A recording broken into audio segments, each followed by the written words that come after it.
Je, ni masuala gani makuu ambayo husababisha athari kwa mazingira kwa sasa na kwa siku zijazo?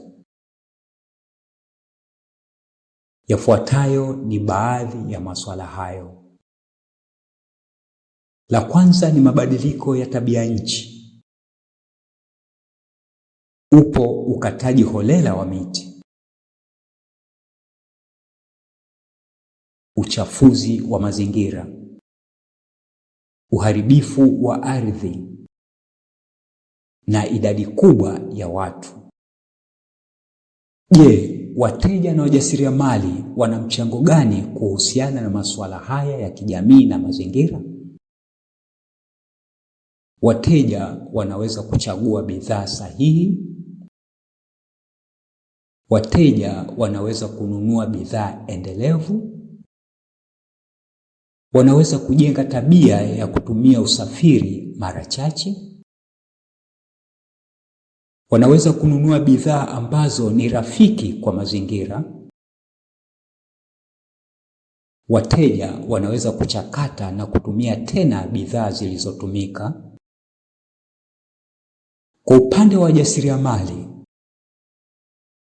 wajasiriamali wanaweza kuuza bidhaa ambazo ni rafiki kwa mazingira.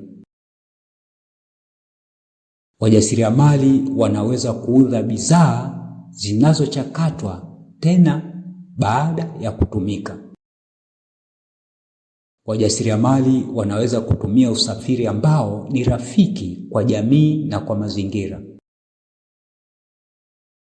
Na sasa ni masuala gani makuu hugusa maisha ya watu kwa sasa na kwa siku zijazo? Ni masuala kama yafuatayo. Ni masuala kuhusu wakimbizi, kuhusu wafanyikazi wahamiaji, kuhusu vibarua wa kazi zinazotoa jasho, kuhusu maji na ukosefu wa chakula.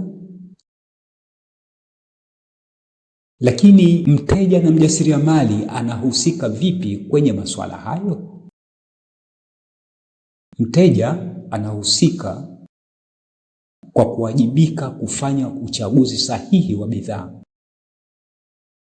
Mteja anaweza kupunguza upotevu wa chakula. Kwa upande wake, mjasiriamali anaweza kuhudumia wafanyikazi wake vizuri.